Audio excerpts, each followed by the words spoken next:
ধন্যবাদ জানাচ্ছি আমাদের কাঙ্ক্ষিত মানুষ হিসেবে এখানে উপস্থিত আছেন আমাদের নাজমুল ডেন্টাল কেয়ারে অনারেবল ডেন্টিস্ট। দাদা আপনার নামটা একটু বলুন।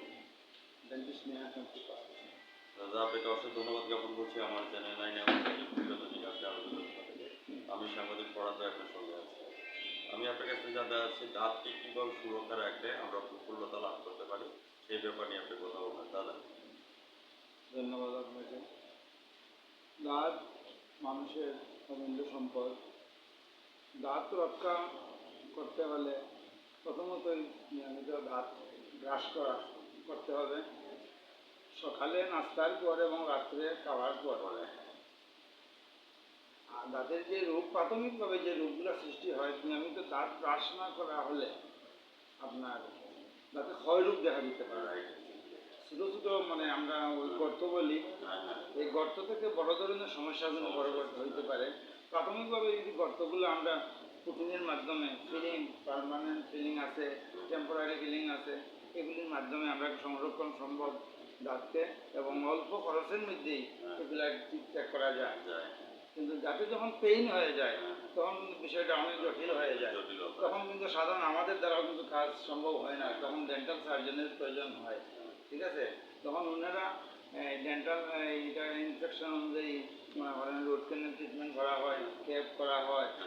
তো রুট ক্যানাল আপনি এখানে করেন না? রুট ক্যানেল করা আমার এখানে ডেন্টাল সার্জন আসেন প্রতি রবিবার এবং বৃহস্পতিবার ওনারা উনি করেন। হ্যাঁ, আমাদের এই সমস্ত কাজ করি না অনেক সময়। তো এগুলির লগিয়া মূল বিষয় যে দাঁত আসলে খুবই গুরুত্বপূর্ণ বিষয়। একমাত্র আমাদের বিশেষ করে সিলেটের যে বিষয়গুলি, সিলেটে কিন্তু পান সুপারি একটা প্রবণতা খুব বেশি। এই কারণে কিন্তু আপনার দেখবেন কম শিক্ষিত মানুষ, বেশি শিক্ষিত মানুষ বা একটা পান সুপারির প্রতি একটা মানে আকর্ষণ বেশি।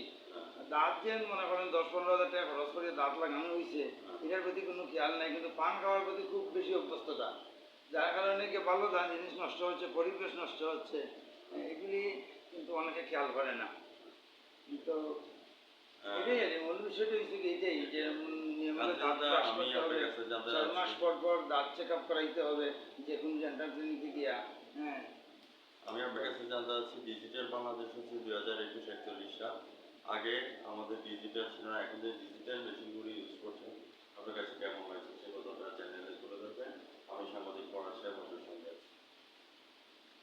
ডিজিটাল মেশিনপত্রের মাধ্যমে আসলে সব মেশিনপত্র তো আসলে আমাদের চেম্বারে হয়, এগুলি বড় বড় চেম্বারে আমাদের যারা স্যাররা আছেন এগুলি তারা ইউজ করেন। তো আমাদের উপজেলা লেভেলে যতটুকু দরকার আমার এখানে অবশ্য কিছু আছে, আবার স্টেরিলাইজার মেশিনও আছে, আর 2টা ইউনিটও আছে। যখন যেটা কাজে লাগে আমরা করি। তো বিশেষ করে আমি ডিজিটাল মেশিনের মধ্যে আমি এটাই বলবো যে যে অস্ত্রোপচারগুলো করা হওয়ার পরে যে আপনার স্টেরিলাইজার করা, জীবাণুমুক্তকরণ, এটা হলো খুব বেশি গুরুত্বপূর্ণ একটা বিষয়। যার কারণে এটা থেকে রোগের বিস্তার ঘটে যদি ঠিকমতো স্টেরিলাইজার না হয়। তো আমি আরেকটা ব্যাপার নিয়ে একটু আলোচনা করি। ডিজিটাল বাংলাদেশ নিয়ে যে কথা বলেছেন অনেক ধন্যবাদ। আমরা ডিজিটাল মেশিন দেখতে পাচ্ছি।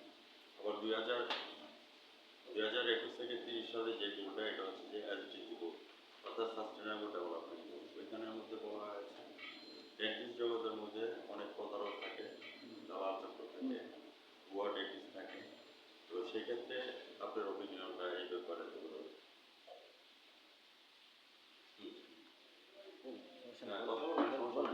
আমরা এডিটিং করবো এই ব্যাপার কিছুক্ষণ আগেও আমি একটা রুগী পাইছি, অন্য চেম্বার থেকে আসছে, গাল ফুলে গেছে। এগুলো আমি প্রায় সময় পাই।